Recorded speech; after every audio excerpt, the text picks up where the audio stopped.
ਬਿਸਮਿਲ੍ਲਾਹਿਰਰਹਿਮਾਨਿਰਰਹੀਮ ਤੇ अस्सलाम वालेकुम। 6 ਅਪ੍ਰੈਲ ਪਾਕਿਸਤਾਨ ਦੇ ਵਿੱਚ ਇਤਵਾਰ ਦੀ ਦੁਪਹਿਰ ਤੇ ਅੱਜ ਦੇ ਪੰਜਾਬੀ ਵੀਲੌਗ 'ਚ ਚੜ੍ਹਦੇ ਤੇ ਲਹਿੰਦੇ ਪੰਜਾਬ ਦੇ ਸੱਜਣਾ ਤੇ ਮਿੱਤਰਾਂ, ਭੈਣਾਂ ਤੇ ਭਰਾਵਾਂ, ਮਾਵਾਂ ਤੇ ਬਜ਼ੁਰਗਾਂ ਨੂੰ ਜੀ ਆਇਆਂ ਨੂੰ। ਅੱਜ ਦੀ ਸਭ ਤੋਂ ਪਹਿਲੀ ਖਬਰ ਜਿਹੜੀ ਤੁਹਾਡੇ ਸਾਹਮਣੇ ਰੱਖਣੀ ਹੈ ਉਹ ਪੰਜਾਬ ਦੇ ਥੀਏਟਰਾਂ ਤੋਂ ਹੈ ਤੇ ਉੱਥੇ ਗੁੱਜਰਾਂ ਨਾਲ ਹੋਣ ਵਾਲੀ ਜਿਹੜੀ ਜ਼ਿਆਦਤੀ ਹੈ ਉਹਦੇ ਤੇ। ਹੁਣ ਤੁਸੀਂ ਆਖੋਗੇ ਥੀਏਟਰ ਦਾ ਤੇ ਗੁੱਜਰਾਂ ਦਾ ਕੀ ਲੈਣ ਦੇਣ ਹੈ? ਇਹ ਹੀ ਮੈਨੂੰ ਵੀ ਸਮਝ ਨਹੀਂ ਆਈ। ਪਤਾ ਨਹੀਂ ਗੁੱਜਰਾਂ ਦੇ ਉੱਤੇ ਕਿਉਂ ਭਾਰੀ ਆ ਗਈ ਹੈ। ਆਉਣੀ ਤੇ ਚਲੋ ਕਿਸੇ ਹੋਰ ਤੇ ਚਾਹੀਦੀ ਸੀ, ਪਰ ਆ ਗੁੱਜਰਾਂ ਤੇ ਗਈ ਹੈ। ਤੁਹਾਨੂੰ ਪਤਾ ਹੈ ਵੀ ਅੱਜ ਕੱਲ੍ਹ ਬਾਜੀ ਮਰੀਮ ਨੇ ਆਪ ਤੇ ਸਾਰੀ ਟਿਕਟਾਕ ਬਣਾ ਕੇ ਵੇਖ ਲਈ, ਉੱਥੋਂ ਆਇਆ ਬੈਕਲੈਸ਼ ਬੜਾ ਸਾਰਾ। ਔਰ ਤੁਹਾਨੂੰ ਪਤਾ ਹੈ ਕਿ ਬਾਜੀ ਨੇ ਆਪਣੀਆਂ ਤਸਵੀਰਾਂ ਜਿਹੜੀਆਂ ਨੇ ਉਹ ਕਬਰਸਤਾਨਾਂ 'ਤੇ ਵੀ ਲਵਾ ਲਈਆਂ। ਬਾਜੀ ਨੇ ਕੋਈ ਥਾਂ ਛੱਡਿਆ ਨਹੀਂ ਜਿੱਥੇ ਤਸਵੀਰਾਂ ਨਹੀਂ ਲਵਾਈਆਂ। ਹੁਣ ਬਾਜੀ ਨੇ ਆਪਣੀਆਂ ਕਨੀਜ਼ਾਂ ਨੂੰ ਆਖਿਆ ਵੀ ਮੈਂ ਗਈ ਹਾਂ ਥੱਕ, ਤੇ ਦੁਨੀਆ ਮਾੜਾ ਚੰਗਾ ਵੀ ਮੈਨੂੰ ਬਹੁਤ ਕਹਿਣਾ ਸ਼ੁਰੂ ਹੋ ਗਈ। ਮੇਰੀ ਟਿਕਟੌਕ ਦੇ ਉੱਤੇ ਲੋਕਾਂ ਨੂੰ ਇਤਰਾਜ਼ ਬੜਾ, ਤੇ ਤੁਸੀਂ ਜਾ ਕੇ ਆਹੋ ਨਹੀਂ ਆਹੋ ਕਰਦੀਆਂ ਹੋਈਆਂ ਆਪਣੀ ਟਿਕਟੌਕ ਬਣਾਓ। ਹੁਣ ਇਹ ਜਿਹੜੀਆਂ ਦੋਵੇਂ ਨੇ, ਇਹ ਅਜ਼ਮਾ ਬੁਖਾਰੀ ਸਾਹਿਬਾ ਤੇ ਮਰੀਮ ਔਰੰਗਜ਼ੇਬ ਸਾਹਿਬਾ, ਇਹ ਹੁਣ ਜਾ ਵੜੀਆਂ ਨੇ ਡਿਫਰੈਂਟ ਡਿਪਾਰਟਮੈਂਟਾਂ 'ਚ। ਪਹਿਲਾਂ ਤੇ ਮਰੀਮ ਔਰੰਗਜ਼ੇਬ ਸਾਹਿਬਾ ਨੇ ਉਹ ਚੇਤੇ ਕਰੋ ਭੇਸ ਬਦਲ ਕਰ, ਉਹ ਭੇਸ ਬਦਲ ਕੇ ਜਿਹੜੀ ਇੱਕ ਵੀਡੀਓ ਚਲਾਈ ਸੀ ਜਾਂ ਫਿਲਮ ਚਲਾਈ ਸੀ 6 ਕੈਮਰੇ ਨਾਲ, ਤੇ ਭੇਸ ਬਦਲਿਆ, ਚੈੱਕ ਕਰੋ। ਬਹਰਹਾਲ ਅਜ਼ਮਾ ਬੁਖਾਰੀ ਸਾਹਿਬਾ ਇੰਜ ਨਹੀਂ ਕਰਦੀਆਂ, ਉਹ ਬਾਹਾਂ ਟੰਗ ਕੇ ਲਾਲਾ ਲਾਲਾ ਲਾਲਾ ਲਾ ਕਰਦੀਆਂ ਜਾ ਥੀਏਟਰਾਂ 'ਚ ਜਾ ਵੜੀਆਂ ਨੇ। ਥੀਏਟਰਾਂ 'ਚ ਹੀ ਨਹੀਂ ਵੜਦੀਆਂ, ਉਹ ਪਿੱਛੇ ਜਿਹੜੇ ਬਾਥਰੂਮ ਨੇ, ਜਿਹੜੇ ਚੇਂਜਿੰਗ ਰੂਮ ਨੇ, ਜਿਹੜੇ ਡਰੈਸਿੰਗ ਰੂਮ ਨੇ, ਉੱਥੇ ਜਾ ਕੇ ਜਿਹੜੀਆਂ ਰਕਾਸਾਂ ਨੇ, ਰਕਾਸਾਂ ਉੱਥੇ ਜਿਹੜੀਆਂ ਜੋ ਵੀ ਉੱਥੇ ਡਾਂਸ ਵਾਂਸ ਕਰਦੀਆਂ ਨੇ ਖਵਾਤੀਨ, ਉਹਨਾਂ ਦੇ ਸਾਰੇ ਕੱਪੜੇ ਛੱਪੜੇ ਚੈੱਕ ਕਰਦੀਆਂ ਨੇ। ਔਰ ਹੁਣ ਤੇ ਕੰਮ ਅੱਗੇ ਵੱਧ ਗਿਆ ਵੀ ਹੁਣ ਉਹ ਗੀਤ ਤੇ ਗਾਣੇ ਵੀ ਚੈੱਕ ਕਰਦੀਆਂ ਨੇ। ਤੇ ਮੈਨੂੰ ਇਹ ਪਤਾ ਲੱਗਾ ਵੀ ਨਾਲ ਢੋਲਕੀਆਂ ਵੀ ਚੈੱਕ ਕਰਦੀਆਂ ਨੇ ਤੇ ਨਾਲ ਬਾਜਾ ਵੀ ਚੈੱਕ ਕਰਦੀਆਂ ਨੇ। ਹਾਂਜੀ, ਉਹ ਗਾਣਿਆਂ ਦੇ ਬੋਲ ਤੇ ਉਹ ਚੈੱਕ ਕਰਦੀਆਂ ਹੀ ਨੇ ਵੀ ਚੰਗੇ ਨੇ ਕਿ ਮਾੜੇ ਨੇ। ਉਹ ਆਂਦੀਆਂ ਨੇ ਤੁਸੀਂ ਸਾਜ਼ ਵੀ ਗੰਦੇ ਤੇ ਨੰਗੇ ਕਿਸਮ ਦੇ ਵਜਾਉਂਦੇ ਹੋ। ਤੇ ਹੁਣ ਬਾਜੀ ਜਿਹੜੀ ਹੈ ਉਹ ਉਹਨਾਂ ਦੇ ਜਿਹੜੇ ਸੰਦ ਸਾਜ਼ ਨੇ, ਮਤਲਬ ਪੰਜਾਬੀ 'ਚ ਜਿਹੜੇ ਸਾਜ਼ਾਂ ਦੇ ਡਿਫਰੈਂਟ ਕਿਸਮ ਦੇ, ਮਤਲਬ ਬਾਜਾ, ਹਾਰਮੋਨੀਅਮ, ਆਪਣਾ ਚਿਮਟਾ, ਤਬਲਾ, ਇਹ ਸਾਰੇ ਇਹਨਾਂ ਨੂੰ ਸੰਦ ਸਾਜ਼ ਵੀ ਕਹਿੰਦੇ ਨੇ। ਤੇ ਉਹ ਅਜ਼ਮਾ ਬੁਖਾਰੀ ਸਾਹਿਬਾ ਉਹਨਾਂ ਦੇ ਜਿਹੜੇ ਡਿਫਰੈਂਟ ਸੰਦ ਸਾਜ਼ ਨੇ ਉਹ ਵੀ ਚੈੱਕ ਕਰਦੀਆਂ ਨੇ।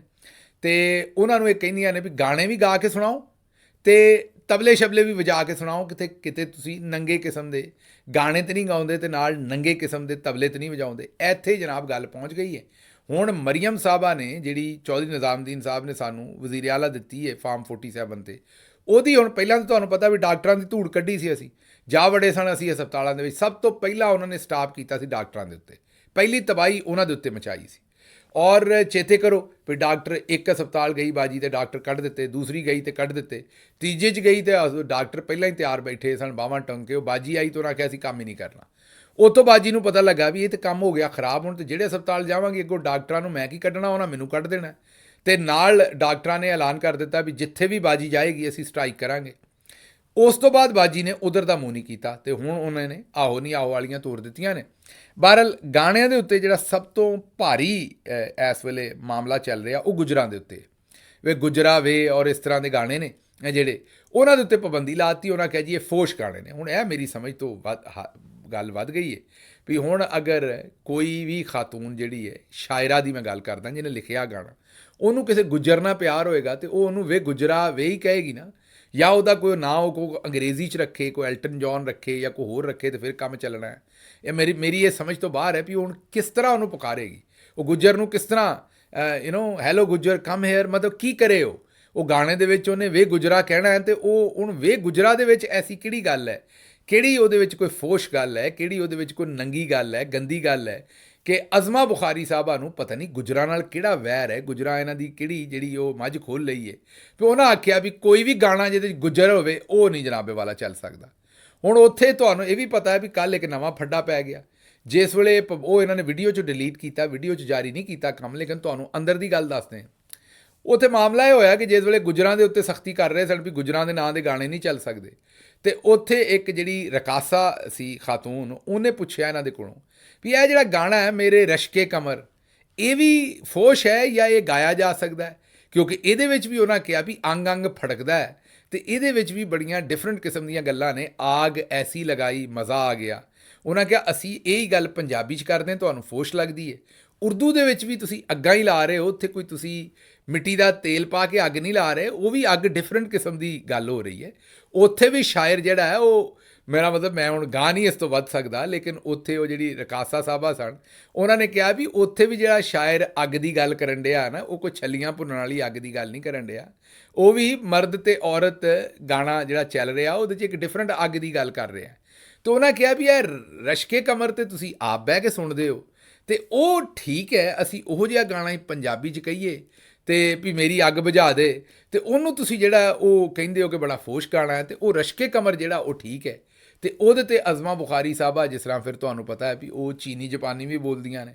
ਚੀਨੀ ਜਪਾਨੀ ਦਾ ਮਤਲਬ ਹੈ ਵੀ ਜਿਸ ਵੇਲੇ ਉਹ ਚੀਂਚੀ ਚੀਂਚੀ ਕਰਨ ਲੱਗ ਪੈਂਦੀਆਂ ਨੇ ਗੁੱਸੇ 'ਚ ਆ ਕੇ, ਉਹਨਾਂ ਨੇ ਫਿਰ ਉਹ ਸ਼ੁਰੂ ਕਰਤਾ। ਉਹਨਾਂ ਕਿਹਾ ਵੀ ਇਹ ਕੀ ਬਕਵਾਸ ਹੈ, ਤੁਹਾਨੂੰ ਪਤਾ ਹੀ ਨਹੀਂ, ਉਹ ਤਾਂ ਬੜਾ ਪਹੁੰਚਿਆ ਹੋਇਆ ਗਾਣਾ ਹੈ ਰਸ਼ਕੇ ਕਮਰ ਵਾਲਾ, ਉਹਦੇ ਤੇ ਤੁਸੀਂ ਇਤਰਾਜ਼ ਨਾ ਕਰੋ, ਉੱਤੇ ਦੋਹਰੇ ਗੱਲ ਨਾ ਕਰਨਾ। ਇਹ ਬਹਰਹਾਲ ਜੀ ਉੱਥੇ ਫੱਡਾ ਪਿਆ ਸਾਰਾ ਥੀਏਟਰਾਂ ਦੇ ਵਿੱਚ। ਹੁਣ ਮੈਨੂੰ ਨਹੀਂ ਪਤਾ ਇਹ ਗੱਲ ਕਿਹੜੇ ਪਾਸੇ ਨੂੰ ਤੁਰੇਗੀ, ਤੇ ਬਹਰਹਾਲ ਉਹਨਾਂ ਨੂੰ ਮੈਂ ਮਸ਼ਵਰਾ ਕੱਲ੍ਹ ਵੀ ਦਿੱਤਾ ਸੀ, ਅੱਜ ਵੀ ਦੇ ਸਕਦਾ ਵੀ ਆਪਣੇ ਸੰਦ ਸਾਜ਼ ਨਾਲ ਲਵੋ, ਬਾਜੇ ਬੂਜੇ ਢੋਲਕੀਆਂ ਤਬਲੇ ਚਿਮਟੇ, ਤੇ ਜਾ ਬਵੋ ਉੱਥੇ ਬਾਜੀ ਦੇ ਘਰ ਦੇ ਸਾਹਮਣੇ, ਜਾਂ ਆਪਣਾ ਉੱਥੇ ਜਾਤੀ ਉਮਰਾ, ਤੇ ਜਾ ਬਵੋ ਉੱਥੇ ਆਪਣਾ ਜਾ ਕੇ ਜਿਹੜੀ ਪੰਜਾਬ ਦੇ ਵਿੱਚ ਬਾਜੀ ਦਾ ਜਿਹੜਾ ਚੀਫ ਮਿਨਿਸਟਰ ਆਫਿਸ ਹੈ, ਉੱਥੇ ਜਾ ਬਵੋ, ਤੇ ਉੱਥੇ ਖੜਕਾਓ ਭੰਨੋ ਫਿਰ ਤਬਲੇ ਸ਼ਬਲੇ, ਮਤਲਬ ਵਜਾਓ ਤਬਲੇ ਸ਼ਬਲੇ ਚਿਮਟੇ, ਤੇ ਉੱਥੇ ਹੀ ਸਾਰਾ ਕੁਝ ਹੋਵੇ, ਤੇ ਤਾਂ ਕਿ ਇਹਨਾਂ ਨੂੰ ਫਿਰ ਪਤਾ ਲੱਗੇ ਵੀ ਤੁਹਾਡੇ ਨਾਲ ਜਿਸ ਵੇਲੇ ਟਾਸ ਪੈਂਦਾ ਤੇ ਉਸ ਵੇਲੇ ਮਾਮਲਾ ਜਾਂਦਾ ਕਿਹੜੇ ਪਾਸੇ। ਅੱਛਾ ਜੀ, ਅਗਲੀ ਖਬਰ ਤੁਹਾਡੇ ਸਾਹਮਣੇ ਰੱਖਣੀ ਹੈ ਲਾਹੌਰ ਤੋਂ, ਜਿੱਥੇ ਬਾਜੀ ਦੀ ਹਕੂਮਤ ਨੇ ਇੱਕ ਹੋਰ ਐਲਾਨ ਕੀਤਾ, ਔਰ ਉਹਨਾਂ ਨੇ ਆਖਿਆ ਵੀ ਪੰਜਾਬ ਦੇ ਵਿੱਚ ਨਵੇਂ ਕਾਰਵਾਸ਼ ਸਟੇਸ਼ਨ ਜਿਹੜੇ ਨੇ ਉਹਨਾਂ 'ਤੇ ਪਾਬੰਦੀ ਲਾਤੀ, ਕਿਉਂਕਿ ਪੰਜਾਬ 'ਚ ਪਾਣੀ ਦੀ ਥੋੜ ਹੈ। ਹਾਂਜੀ, ਲਾਹੌਰ ਦੇ ਵਿੱਚ ਪਾਣੀ ਘੱਟ ਹੈ, ਇਸ ਲਈ ਕਾਰਵਾਸ਼ ਨਹੀਂ ਨਵੇਂ ਲੱਗ ਸਕਦੇ। ਪਾਣੀ ਇਸਤੇਮਾਲ ਕਰਦਾ ਨਾ ਕਾਰਵਾਸ਼, ਇਹ ਹੁਣ ਪਾਬੰਦੀ ਲਾਤੀ, ਤੇ ਹੁਣ ਮੇਰਾ ਖਿਆਲ ਪੈਸੇ ਦੇ ਕੇ ਲੋਕੀ ਕਾਰਵਾਸ਼ ਗਰੀਬ ਲਾਇਆ ਕਰਨਗੇ, ਇੱਥੋਂ ਵੀ ਰਿਸ਼ਵਤ ਕਮਾਉਣਗੇ। ਲੇਕਿਨ ਬਹਰਹਾਲ ਜੀ ਕਾਰਵਾਸ਼ ਦੇ ਉੱਤੇ ਪਾਬੰਦੀ ਲੱਗ ਗਈ। ਪਰ ਇਹ ਖਬਰ ਇਹ ਨਹੀਂ, ਖਬਰ ਇਹ ਹੈ ਕਿ ਪੰਜਾਬ ਦੇ ਵਿੱਚ ਪਾਣੀ ਇੰਨਾ ਘੱਟ ਹੈ ਵੀ ਕਾਰਵਾਸ਼ ਨਹੀਂ ਲੱਗ ਸਕਦੀ, ਤੇ ਦੂਜੇ ਪਾਸੇ ਇਹ 6 ਨਹਿਰਾਂ ਕੱਢਣ ਡਏ ਨੇ ਚੋਲਿਸਤਾਨ ਵਾਸਤੇ, ਉਹ ਵੀ ਪੰਜਾਬ ਦੇ ਵਿੱਚੋਂ ਹੀ, ਔਰ ਅਗਾਂਹ ਫਿਰ ਸਿੰਧ ਦੇ ਵਿੱਚ ਤਾਂ ਪਾਣੀ ਬਿਲਕੁਲ ਹੀ ਨਹੀਂ ਜਾਏਗਾ। ਜਿਹੜੇ ਮੁਲਕ ਦੇ ਵਿੱਚ ਦੂਸਰੇ ਵੱਡੇ ਸ਼ਹਿਰ 'ਚ ਕਾਰ ਵਾਸ਼ ਵਾਸਤੇ ਪਾਣੀ ਨਹੀਂ ਹੈਗਾ, ਉਹ 6 ਨਹਿਰਾਂ ਕੱਢਣ ਡਏ ਨੇ। ਬੱਲੇ ਹੋ ਸ਼ੇਰ ਬੱਗਿਓ, ਇੱਥੋਂ ਤੁਸੀਂ ਆਪ ਹੀ ਹਿਸਾਬ ਲਾ ਲਓ ਵੀ ਇਹਨਾਂ ਦੀ ਅਕਲ ਕੀ ਹੈ ਤੇ ਕਿਹੜੇ ਪਾਸੇ ਨੂੰ ਜਾਣਾ ਚਾਹੁੰਦੇ ਨੇ। ਅਗਲੀ ਖਬਰ ਜਿਹੜੀ ਹੈ ਜੀ, ਉਹ ਤੁਹਾਨੂੰ ਪਤਾ ਉਹ ਜਿਹੜੇ ਤਮਗੇ ਵਾਲੇ ਇੱਕ ਭਾਈ ਨੇ, ਵਾਹ ਵੱਡੇ ਸਾਰੇ ਹੀ ਨੇ ਉਹ, ਤੇ ਤਮਗਾ ਉਹਨਾਂ ਨੂੰ ਨਿੱਕਾ ਮਿਲਿਆ, ਆਪ ਵੱਡੇ ਸਾਰੇ ਨੇ। ਉਹਨਾਂ ਨੂੰ ਤਮਗੇ ਦਿੱਤਾ, ਮੈਂ ਤਾਂ ਉਦੋਂ ਵੀ ਆਖਿਆ ਸੀ ਵੀ ਜਿਹੋ ਜਿਹਾ ਉਹਨਾਂ ਦਾ ਖਿਲਾਰ ਹੈ ਔਰ ਹਿਸਾਬ ਕਿਤਾਬ ਹੈ, ਉਹਨਾਂ ਨੂੰ ਤਮਗਾ ਨਹੀਂ, ਉਹਨਾਂ ਨੂੰ ਤਾਂ ਪਰਾਤ ਹੀ ਰਖਾ ਦੇਣੀ ਸੀ ਸਿਰ 'ਤੇ, ਉਹ ਵੀ ਮਿੱਠੇ ਚੌਲ ਪਾ ਕੇ ਉਹਨਾਂ ਨੇ ਰਾਜ਼ੀ ਹੋ ਜਾਣਾ ਸੀ। ਹੁਣ ਵੀ ਮੇਰੀ ਮਿਹਰਬਾਨੀ ਤੁਹਾਡੀ ਇਹੀ ਹੈ ਵੀ ਉਹਨਾਂ ਕੋਲ ਤਮਗਾ ਲੈ ਕੇ ਇਹਨਾਂ ਨੂੰ ਪਰਾਤ ਦਿਓ ਕੋਈ, ਜਿਹੋ ਜਿਹੇ ਕੰਮ ਕਰਦੇ ਨੇ, ਕਿਉਂਕਿ ਉਹਨਾਂ ਦਾ ਵੀ ਵੈਸੇ ਉਹ ਚੌਧਰੀ ਗੁਲਾਮ ਹੁਸੈਨ ਸਾਹਿਬ ਕਹਿੰਦੇ ਹੁੰਦੇ ਨੇ ਗੱਲ, ਲੇਕਿਨ ਮੇਰਾ ਖਿਆਲ ਹੈ ਵੀ ਇਹ ਜਿਹੜੇ ਸੋਹਰਵਰਦੀ ਸਾਹਿਬ ਨੇ, ਇਹਨਾਂ ਦਾ ਵੀ ਇੱਕੋ ਹੀ ਕੌਲ ਹੈ ਵੀ ਜਿੱਥੇ ਵੇਖਾਂ ਤਵਾ ਪਰਾਤ, ਉੱਥੇ ਨੱਚਾਂ ਸਾਰੀ ਰਾਤ। ਇਹ ਸ਼ਬਾਜ਼ ਸ਼ਰੀਫ ਨਾਲ ਵੀ ਭੁਗਤ ਜਾਂਦੇ ਨੇ, ਇਹ ਬੁਜ਼ਾਰ ਸਾਹਿਬ ਨਾਲ ਵੀ ਭੁਗਤ ਜਾਂਦੇ ਨੇ, ਹੁਣ ਚੌਧਰੀ ਸਾਹਿਬ ਨਾਲ ਵੀ ਭੁਗਤ ਜਾਂਦੇ ਨੇ। ਬਾ ਇਹਨਾਂ ਨੂੰ ਤਮਗਾ ਲੱਭਣਾ ਚਾਹੀਦਾ ਜਿੱਥੋਂ ਵੀ ਲੱਭ ਜਾਏ। ਖੈਰ, ਸੋਹਰਵਰਦੀ ਸਾਹਿਬ ਨੇ ਤਮਗਾ ਲੈਣ ਤੋਂ ਬਾਅਦ ਉਹਨਾਂ ਨੇ ਇੱਕ ਨਵਾਂ ਤਮਗਾ ਹੁਣ ਹਮ TV ਨੂੰ ਦਿੱਤਾ ਹੈ। ਉਹਨਾਂ 15 ਮਿੰਟ, ਇਹ ਅਦੀਲ ਰਾਜਾ ਸਾਹਿਬ ਦੀ ਸਟੋਰੀ ਹੈ, ਬੜੇ ਤੁਹਾਨੂੰ ਪਤਾ ਮੰਨੇ ਪਰਮੰਨੇ ਜਰਨਲਿਸਟ ਨੇ ਉਹ ਵੀ, ਅਤੇ ਅਰਸ਼ਦ ਸ਼ਰੀਫ ਦੇ ਪ੍ਰੋਡਿਊਸਰ ਰਹੇ ਨੇ। ਉਹਨਾਂ ਨੇ ਸਟੋਰੀ ਕੀਤੀ ਹੈ ਕਿ ਇਹਨਾਂ ਨੇ 15 ਮਿੰਟ ਤੱਕ ਇੱਕ ਪੈਰੋਡੀ ਅਕਾਊਂਟ ਹੁੰਦਾ ਕਿਸੇ ਦਾ ਵੀ ਜਿਹੜਾ ਇੱਕ ਮਜ਼ਾਹੀਆ ਅਕਾਊਂਟ ਬਣਿਆ, ਦੂਸਰੇ ਲਫ਼ਜ਼ਾਂ 'ਚ ਝੂਠਾ ਅਕਾਊਂਟ, ਮਤਲਬ ਉਹਦਾ ਆਪਣਾ ਨਹੀਂ ਹੁੰਦਾ, ਕਿਸੇ ਹੋਰ ਨੇ ਬਣਾਇਆ, ਔਰ ਸ਼ੁਗਲ ਮੁਗਲ ਦੇ ਵਿੱਚ ਉੱਥੇ ਟਵੀਟ ਕੀਤੇ ਜਾਂਦੇ ਨੇ। ਪੈਰੋਡੀ ਅਕਾਊਂਟ ਬਣਿਆ ਹੋਇਆ ਮੌਲਾਨਾ ਫਜ਼ਲ ਰਹਿਮਾਨ ਸਾਹਿਬ ਦਾ, ਅਤੇ ਉੱਥੇ ਕੋਈ ਟਵੀਟ ਕੀਤਾ ਕਿਸੇ ਨੇ ਮਜ਼ਾਹੀਆ, ਇਹਨਾਂ ਨੇ ਮੇਰਾ ਮਤਲਬ ਤਮਗੇ ਵਾਲੇ, ਮੇਰਾ ਖਿਆਲ ਤਮਗਾ ਉਹਨਾਂ ਕਿਤੇ ਦੇਤਾ ਅਤੇ ਉਹ ਕਿਤੇ ਇੱਥੇ ਲਾ ਲਿਆ ਉਹਨਾਂ ਤਮਗਾ, ਅਤੇ ਹੁਣ ਨਜ਼ਰ ਨਹੀਂ ਆਉਂਦਾ, ਜਾਂ ਤਾਂ ਕਿਤੇ ਐਨਕਾਂ ਦੇ ਉੱਤੇ ਲਾ ਲਿਆ ਤਮਗਾ, ਮੀਨ ਸਾਹਮਣੇ ਨਜ਼ਰ ਹੀ ਨਹੀਂ ਆਉਣ ਡਿਆ, ਐਡਾ ਮੋਟਾ ਉੱਤੇ ਪੈਰੋਡੀ ਅਕਾਊਂਟ ਲਿਖਿਆ ਹੈ। ਪਰ ਉਹਨਾਂ ਨੇ ਉਸ ਟਵੀਟ ਦੇ ਉੱਤੇ ਉਹਨੂੰ ਮੌਲਾਨਾ ਫਜ਼ਲ ਰਹਿਮਾਨ ਦਾ ਅਸਲ ਟਵੀਟ ਸਮਝਦੇ ਹੋਏ ਕੋਈ ਕਮ ਅਜ਼ ਕਮ ਉੱਤੇ 15 ਮਿੰਟ ਦਾ ਹਮ TV ਦੇ ਉੱਤੇ ਪ੍ਰੋਗਰਾਮ ਖੜਕਾ ਦਿੱਤਾ ਹੈ। ਇਹ ਤਾਂ ਇਹਨਾਂ ਦੀ ਹਾਲਤ ਹੈ। ਅਤੇ ਬਹਰਹਾਲ ਤਮਗੇ ਬਣਦੇ ਨੇ। ਵੈਸੇ ਮੈਂ ਤੁਹਾਨੂੰ ਦੱਸਿਆ ਵੀ ਇਹਨਾਂ ਦੇ ਵੱਡੇ ਵੱਡੇ ਤਮਗੇ ਲਾਓ, ਇਹਨਾਂ ਦੇ ਜਿਹੜੇ ਤਮਗੇ ਜਿਹੜੇ ਨਾ ਅੱਗੇ ਪਿੱਛੇ, ਮੇਰਾ ਮਤਲਬ ਅੱਗੇ ਇੱਕ ਤਾਂ ਤੁਸੀਂ ਦੰਦ ਬੜੇ ਕੱਢਦੇ ਜੇ, ਮੈਂ ਕੋਈ ਇਹਨਾਂ ਨੂੰ ਟੀਕੇ ਲਾਉਣ ਨੂੰ ਨਹੀਂ ਕਹਿਣ ਡਿਆ ਵੀ ਅੱਗੇ ਪਿੱਛੇ ਲਾਓ, ਮੇਰੇ ਕਹਿਣ ਦਾ ਮਤਲਬ ਵੀ ਸਿਰਾਂ 'ਤੇ ਪਰਾਤ ਰਖਾ ਦਿਓ, ਭਾਵੇਂ ਪਿੱਛੇ ਵੀ ਕੋਈ ਤਮਗੇ ਲਟਕਾ ਦਿਓ, ਅੱਗੇ ਵੀ ਇਹਨਾਂ ਨੂੰ ਬਹੁਤੇ ਸਾਰੇ ਤਮਗੇ ਲਾਓ। ਉਹ ਜਿਵੇਂ ਮੱਝਾਂ ਜਾਂ ਗਾਈਆਂ ਪਿੰਡਾਂ 'ਚ ਸ਼ਿੰਗਾਰੀਆਂ ਹੁੰਦੀਆਂ ਨਾ, ਉਸ ਤਰ੍ਹਾਂ ਇਹਨਾਂ ਨੂੰ ਜਿਹੜੇ ਤਮਗੇ ਲਾਓ, ਉਸ ਤੋਂ ਘੱਟ ਇਹਨਾਂ ਨੂੰ ਤਮਗੇ ਜਿਹੜੇ ਉਹ ਲਾ ਕੇ ਜਿਹੜਾ ਉਹ ਕੰਮ ਚੱਲਣਾ ਨਹੀਂ। ਅਤੇ ਤੁਹਾਡੇ ਸਾਹਮਣੇ ਹੀ ਹੈ, ਖਬਰਾਂ ਉਹਨਾਂ ਨੇ ਪਹਿਲਾਂ ਹੀ ਖਰਾਬ ਦੇਣੀਆਂ ਸ਼ੁਰੂ ਕਰ ਦਿੱਤੀਆਂ ਨੇ, ਅਤੇ ਉਸ ਤੋਂ ਗਾਂਹ ਕੰਮ ਕੀ ਹੋਣਾ। ਅੱਛਾ ਜੀ, ਮੁਰਾਦ ਸਈਦ ਸਾਹਿਬ ਨੇ ਚੰਗਾ ਭਾਰਾ ਇੱਕ ਐਲਾਨ ਕੀਤਾ ਹੈ, ਔਰ ਉਹਨਾਂ ਨੇ ਕਿਹਾ ਹੈ ਕਿ 6 ਅਪ੍ਰੈਲ ਅੱਜ ਦੇ ਦਿਨ ਮਤਲਬ ਪਸ਼ਾਵਰ ਨਸ਼ਤਰ ਹਾਲ ਦੇ ਵਿੱਚ ਅਜ਼ੀਮੋ ਸ਼ਾਨ ਜਿਹੜਾ ਉਹ ਇਮਰਾਨ ਖਾਨ ਦਾ ਕਨਵੈਨਸ਼ਨ ਹੋਏਗਾ, ਔਰ ਵਰਕਰਜ਼ ਨੂੰ ਭਾਰੀ ਤਾਦਾਦ 'ਚ ਉਹਨਾਂ ਨੇ ਸ਼ਮੂਲੀਅਤ ਲਈ ਆਖਿਆ। ਔਰ ਕਿਉਂਕਿ ਮੁਰਾਦ ਸਈਦ ਨੇ ਕਾਲ ਦਿੱਤੀ ਹੈ ਬੜੀ ਦੇਰ ਬਾਅਦ, ਹੁਣ ਇਹ ਕਾਲ ਹੈ ਜ਼ਾਹਿਰ ਹੈ ਕਈ ਮਹੀਨਿਆਂ ਤੋਂ ਬਾਅਦ, ਉਮੀਦ ਅਸੀਂ ਇਹੀ ਕਰਦੇ ਹਾਂ ਕਿ ਬੜਾ ਭਰਵਾਂ ਕਿਸਮ ਦਾ ਕਨਵੈਨਸ਼ਨ ਹੋਏਗਾ। ਔਰ ਚੰਗੀ ਗੱਲ ਹੈ ਕਿ ਮੁਰਾਦ ਸਈਦ ਸਾਹਿਬ ਨੇ ਇਸ ਵੇਲੇ ਕਾਲ ਦਿੱਤੀ ਹੈ ਔਰ ਜ਼ਰਾ ਥੋੜ੍ਹੀ ਜਿਹੀ ਹਿਲਜੁਲ ਹੋਏਗੀ, ਹੁਣ ਸੜਕਾਂ ਜ਼ਰਾ ਥੋੜ੍ਹੀਆਂ ਜਿਹੀਆਂ ਫਿਰ ਭਖਣਗੀਆਂ। ਔਰ ਅੱਗੋਂ ਖਾਨ ਸਾਹਿਬ ਨੇ ਤਾਂ ਕਾਲ ਦਿੱਤੀ ਕਿ ਹੁਣ ਈਦ ਤੋਂ ਬਾਅਦ ਇਹਤਜਾਜ ਕਰੋ, ਵੇਖਨੇ ਮਾਮਲਾਤ ਕਿਹੜੇ ਪਾਸੇ ਜਾਂਦੇ ਨੇ ਅਤੇ ਉਸ ਤੋਂ ਅੱਗੇ ਫਿਰ ਅਸੀਂ ਮਾਮਲਾਤ ਦੇਖਾਂਗੇ। ਅੱਛਾ ਜੀ, ਅਗਲੀ ਖਬਰ ਜਿਹੜੀ ਹੈ ਉਹ ਸੈਯਦ ਨੂਰ ਸਾਹਿਬ ਅਤੇ ਸੁਲਤਾਨ ਰਾਈ ਸਾਹਿਬ ਦੀ ਦੇਣੀ ਹੈ, ਅਤੇ ਨਾਲ ਜੰਨਤ ਮਿਰਜ਼ਾ ਸਾਹਿਬਾ ਦੀ ਵੀ ਗੱਲ ਕਰਾਂਗੇ। ਸੈਯਦ ਨੂਰ ਸਾਹਿਬ ਨੇ ਇੱਕ ਤੇ ਕੁਝ ਉਹਨਾਂ ਨੇ ਗੱਲਬਾਤ ਕੀਤੀ ਹੈ ਸੁਲਤਾਨ ਰਾਈ ਸਾਹਿਬ ਵਾਸਤੇ, ਉਹ ਥੋੜ੍ਹੀ ਜਿਹੀ ਮੈਨੂੰ ਮਾਯੂਬ ਲੱਗੀ, ਇਸ ਤਰ੍ਹਾਂ ਕਰਨੀ ਨਹੀਂ ਚਾਹੀਦੀ ਸੀ। ਸੈਯਦ ਨੂਰ ਸਾਹਿਬ ਵੀ ਵੈਸੇ ਤਾਂ ਸਾਡੇ ਲਈ ਮੁਹਤਰਮ ਨੇ, ਸੀਨੀਅਰ ਉਹ ਹਦਾਇਤਕਾਰ ਨੇ, ਸਾਡਾ ਸ਼ੋਭਾ ਤਾਂ ਨਹੀਂ, ਲੇਕਿਨ ਜ਼ਾਹਿਰ ਹੈ ਸਾਨੂੰ ਪਤਾ ਹੈ ਵੀ ਉਹ ਹਦਾਇਤਕਾਰ ਨੇ।